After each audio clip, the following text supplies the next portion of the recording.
Good afternoon everyone. Welcome to the digital classroom of Akash Institute Italy.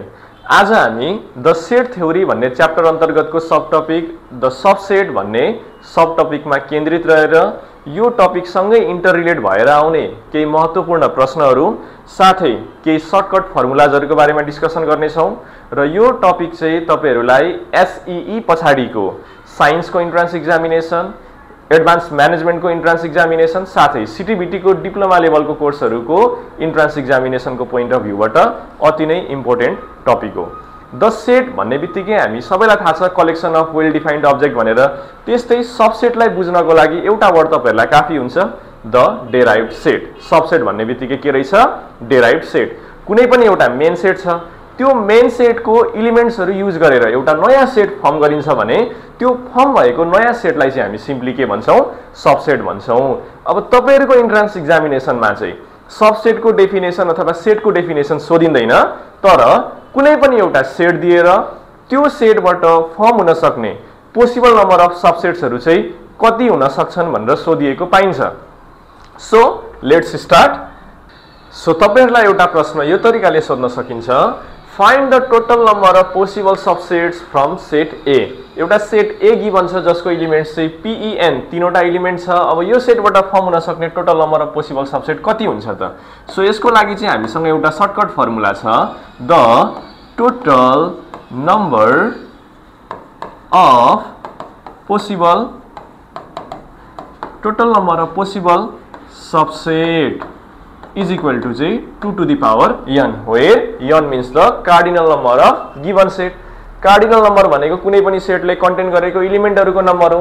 So set ए ले content गरेको एलिमेन्टहरुको number 3 छ। So set ए को cardinal number 3 भयो।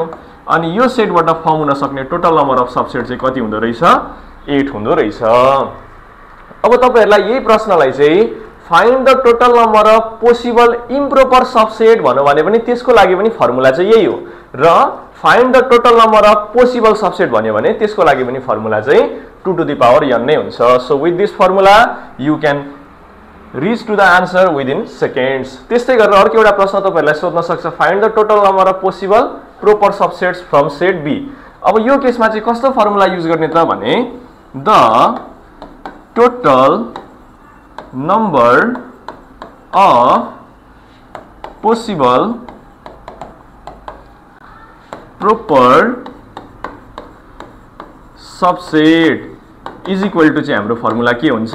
2 to the power n minus 1। यहाँनेरि 1 किन subtract गर्नु पर्यो भने यो सेट बी बाट फर्म हुन सक्ने सबसेट्सहरुमा त्यो सेट आफै पनि प्रेजेन्ट भइराको हुन्छ, तर प्रोपर सबसेटमा चाहिँ त्यो सेट आफै पर्दैन। सो हामीले यहाँ 1 सबट्र्याक्ट गर्नुपर्ने हुन्छ। अब यो केसमा यो सेट बी को कार्डिनल नम्बर कति छ भन्दा यसमा 7 वटा एलिमेन्ट छ। सो यसको कार्डिनल नम्बर 7 भयो। 2 to the power 7 minus 1। अब 2 को पावर 7 भनेको 128 हुन्छ। 128 minus 1 is equal to 127। यसरी हामीले यसको सोलुसन गर्नुपर्ने हुन्छ। त्यस्तै गरेर यही सब टपिकबाट तपाईहरुलाई अर्को एउटा प्रश्न पनि सोध्न सकिन्छ, find the total number of possible non empty proper subset. कुनै पनि सेटबाट फर्म हुन सक्ने पोसिबल नम्बर अफ सबसेटमा त्यो सेट आफै पनि प्रेजेन्ट हुन्छ र एउटा इम्प्टी सेट पनि प्रेजेन्ट हुन्छ। अब यहाँ हामीलाई के भन्दै छ? Possible non empty proper subset. Proper subset भन्ने बित्तिकै 2 to the power n minus 1 गर्नु पर्थ्यो, जसमा चाहिँ एउटा नल सेट पनि प्रेजेन्ट हुन्थ्यो। अब यहाँ नन इम्प्टीलाई मात्र इन्क्लुड गर भनेर भनिसकेपछि यस्तो क्वेशन चाहिँ यो फर्मुला युज गर्न सक्नुहुन्छ, the total number of possible non empty proper subset is equal to 2 to the power n minus 2।